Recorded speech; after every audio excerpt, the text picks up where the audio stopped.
Hello and welcome to Agape Leaders Monday Motivation. This week we have a very dear friend of mine who will be speaking. It's a young lady. Her name is Kayla Ammerman.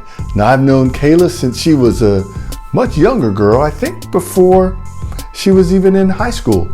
I think I knew her as a middle schooler, maybe even an elementary school student. We go to the same church, and for a season of life, her family and my wife and I sat on the same row. You know how you sit together in a church service? Well, we have since moved to different locations in the church, but we're still friends, and she still is a member there, and you'll get an opportunity to hear her now and speak to this idea of don't idolize your future. You know, you hear this expression, be present, be in the now. There's no time like right now. And so just focusing in on what God has you doing right now. And so without further delay, here is Kayla Ammerman with this week's Agape Leaders Monday Motivation. Hi everyone, my name is Kayla Ammerman and I am here for a Monday Motivation video.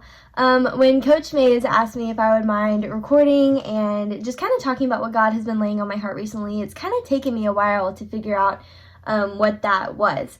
And just recently, I really felt God impressing on my heart to find purpose where you're planted. I am a college student in my second year of college.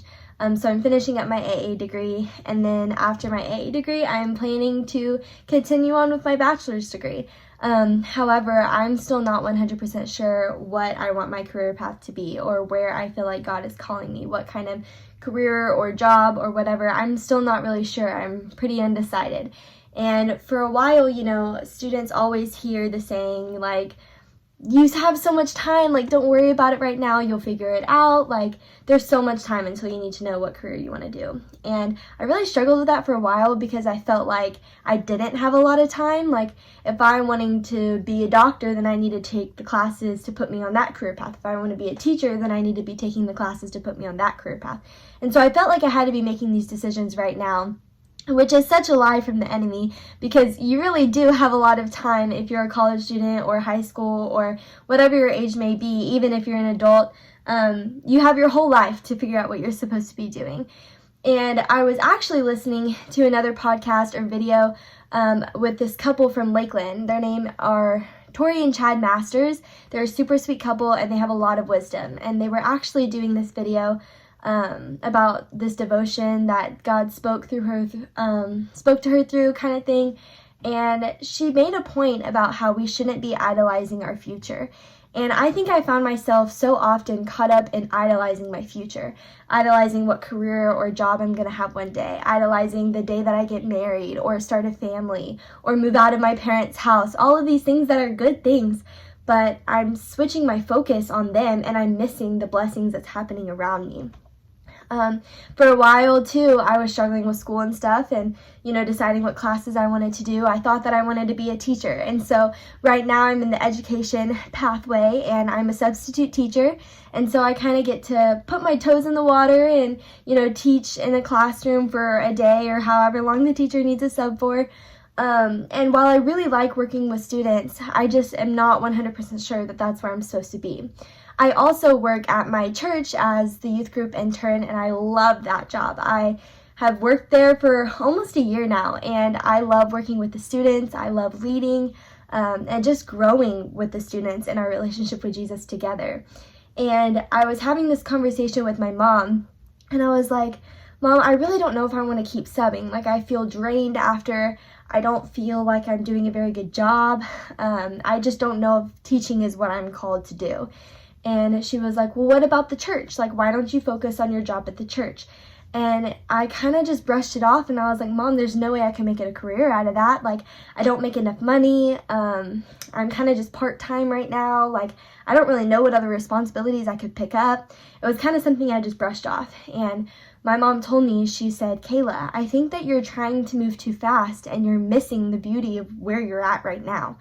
In that video that Tori and Chad also did, they made a point about how we get so focused on the unknown will of God that we miss the will of God in our lives right now. And so for a long time, I have been so focused on what the future has to hold and what I'm supposed to be doing in the future. I've came to God with my own agenda and said, okay, God, I need to know what I'm doing for my career so that I can sign up for these classes coming up this next semester.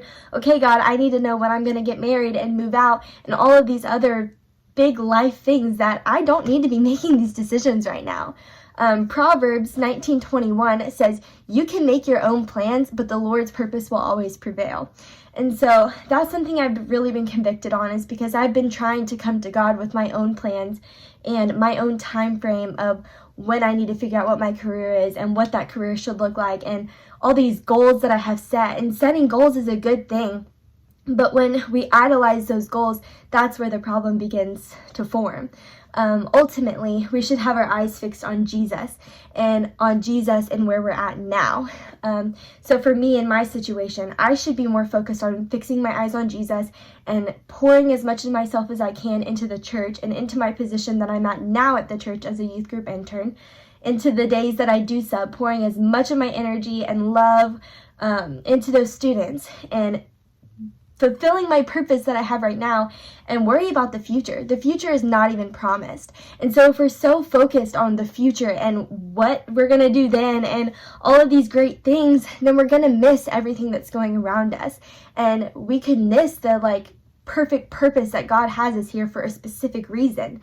And if we miss that purpose that only you were created to do, then the world is missing out. And I've really just been convicted to carry out my own purpose now and do his kingdom work where I'm at now. Slow down a little bit and to just look around and see what God has for me right now.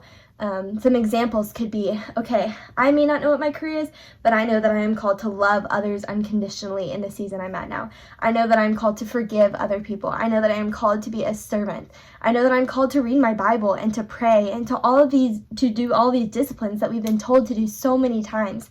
And so focusing on those things, the things that we do know and the things that the Bible tells us are true, rather than focusing on a future that's not even promised. So I just hope that this encourages you guys, and I just hope that we can kind of start to shift our perspective from the future to now, and to just find your purpose where you're planted right now, because where you're planted right now is for a specific reason. You are not in the family you are born into. You are not in the career or job you're at. You are not in the school you're at by accident. You are placed in those situations, in those friend groups, at that area in this time for a reason. And I don't want you guys to miss out on the purpose that God has for you right here where you're planted, like I have been doing so easily. So I hope this is encouraging to you and that you have a great rest of your week. Well, thank you, Kayla, for that very motivating and important word. And I want to let you guys in on a little something. After I listened to that talk the first time, I sent Kayla a text message and I said, man, that was really good. That was amazing. And she said, that's the first time that I have spoken like that without, it's just kind of from the heart. And I firmly believe that that was the Lord who gave her that message. So if you need to go back and re-listen to that, by all means, go back and re-listen, because I believe that the Lord was speaking through her to us, and especially to those of us who get so focused on what we're going to do that we forget about what does God have us doing right now. Well, that's all we have for this week's Agape Leaders Monday Motivation. Until next time, you have a blessed week.